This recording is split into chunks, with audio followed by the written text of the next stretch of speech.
Stephen A. had this to say.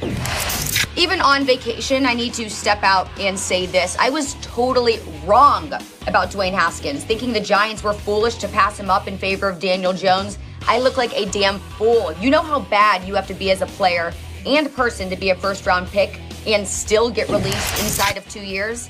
This has bad attitude written all over it. Not being mature enough, not working hard enough.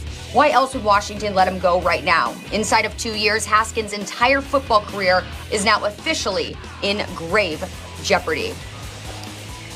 Marcus, should any team trust Haskins as a starting quarterback? No, they shouldn't, based on what we just watched. But they should, I think a team or a few teams should allow him to rebuild that trust. Like, that's like asking your significant other after you cheated, trust me.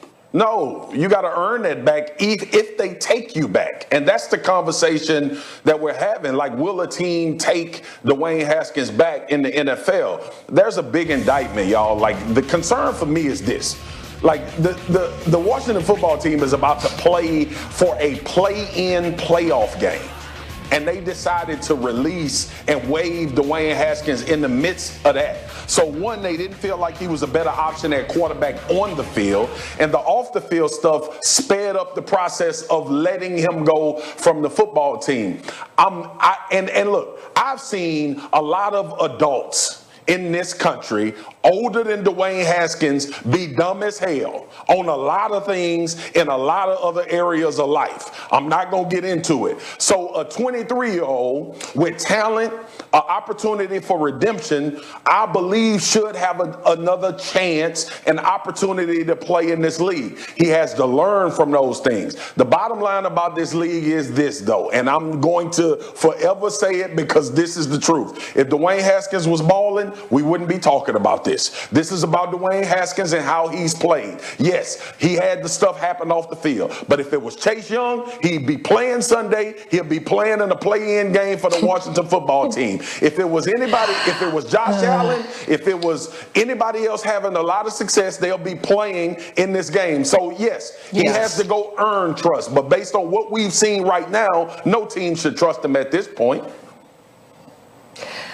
Marcus is 100% right about the fact that if Dwayne Haskins was a good quarterback, heck, if he was an average quarterback based on his draft status, he would still be on that football team. But he wasn't. He was not only below average, he was one of the worst quarterbacks in the NFL this year. Now, as to the question of whether or not a team can trust him going forward or should take a flyer on him next season, it really comes down to both the on and off the field factors. Off the field, that's up to Dwayne Haskins. I mean, there are plenty of guys in this league in any field who have done far worse things and have gotten second chances.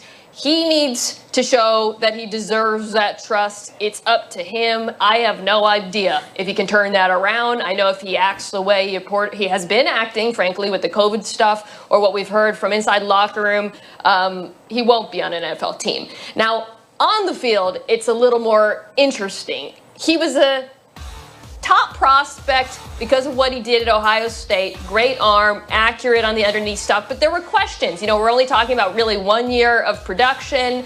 The offense there was fairly simplistic, didn't play super well under pressure.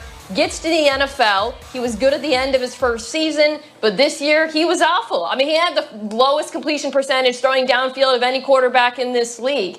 He has to play better than that to deserve a shot. I'm not talking about a starting job. I mean a shot at a quarterback competition or as a backup. I do think because of the pedigree, because of what he showed in college and in his rookie season, he will get that shot, but I don't know if it means he's going to keep it. Yeah, I mean, he definitely deserves a shot. I think it's absurd, and I understand where everyone is coming from, like including Stephen A. Like, he has put his career in jeopardy.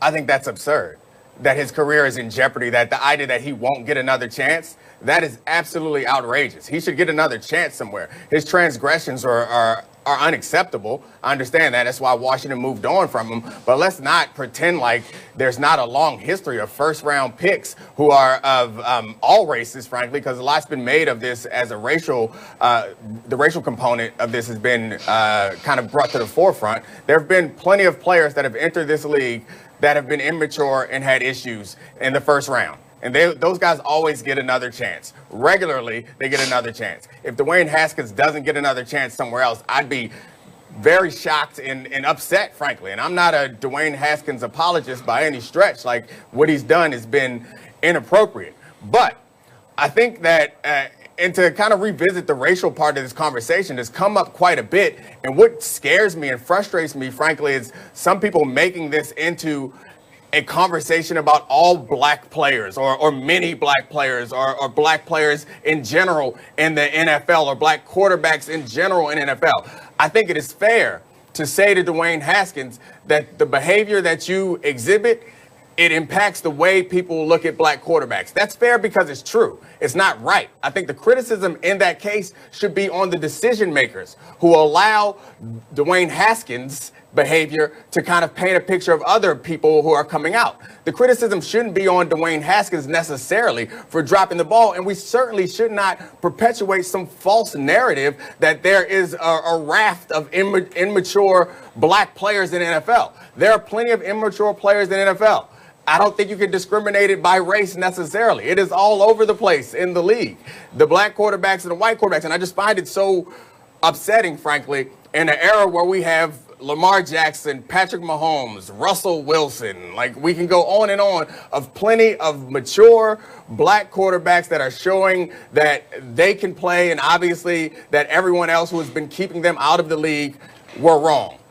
I find it irresponsible to talk about it as if it is a rash of issues within the players in the black community in the NFL. That to me is frustrating and disappointing, to perpetuate a narrative and to give, frankly, give the people who would allow these racist biases to come into their thought process and decision making, to give them the backing to make these decisions, frankly, frustrates me. So I know this wasn't necessarily the topic, but that's where this conversation has gone. And I think it's unfair for Dwayne Haskins to have to represent black players or black quarterbacks, and it's unfair, I think, to link Dwayne Haskins to 2007, which would be Jamarcus Russell. Like, I think all of that is unfair. And I understand everyone who is doing that. They believe they're coming from a good place, and they're trying to teach this man how the world works. But in doing that, you also need to hold the people who are responsible for perpetuating the disadvantages accountable. By looking at Dwayne Haskins and saying you're dropping the ball for black people, that's not fair. You need to look at the people who are making the decisions saying you are dropping the ball for all of us if you let Dwayne Haskins' decisions and mistakes reflect upon the decisions that you'll make going forward.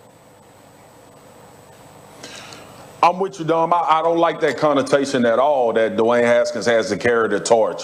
And another significant, like, look, y'all know me. I'm very bottom line type dude. Ain't no sugarcoating it. If Dwayne Haskins was balling, like I said, we wouldn't be having a conversation about him being released or waived. That's the bottom line. And then when you start talking about what you got into, Dom, like, I don't like that narrative either, because this is individuals. Like, the reason why guys reach out, the reason why we talk so much about culture and locker rooms and guys being accountable and all of that is because each individual guy goes home at the end of the day in the NFL. Each individual guy has to make his own decisions. That don't have a damn thing to do with if you black or white, if you're trying to market your products or not. That's about who the player is and what you can have be a part of your success. You ain't marketing nothing if you ain't having success. You ain't doing nothing outside of this game if you're not having a real success. Deshaun Watson just opened a restaurant in Houston. Ain't nobody mad that Deshaun Watson gave his time to open a damn restaurant.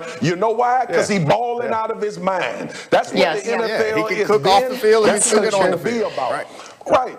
That's a great point. So look, to another point, like we have a long history as African Americans getting into sports, and let me just go ahead and throw this out here because I ain't never said it. The bottom line is this, damn it, Willie Mays could play baseball, right? Jackie Robinson was good at baseball. If they wasn't, they wouldn't have broke no damn color barrier. Like, so let's just all be real and honest when we having this conversation. Right. Dwayne Haskins had his transgressions as Dwayne Haskins, not as a representative of all black quarterbacks in the NFL. He's going to have to pay his due and figure out his way and listen to people that's trying to get him great advice to become a good quarterback and a better representative of himself in order to have success in this league. I'm done with perpetuating the narrative of black quarterbacks, and you need to do this for all black quarterbacks that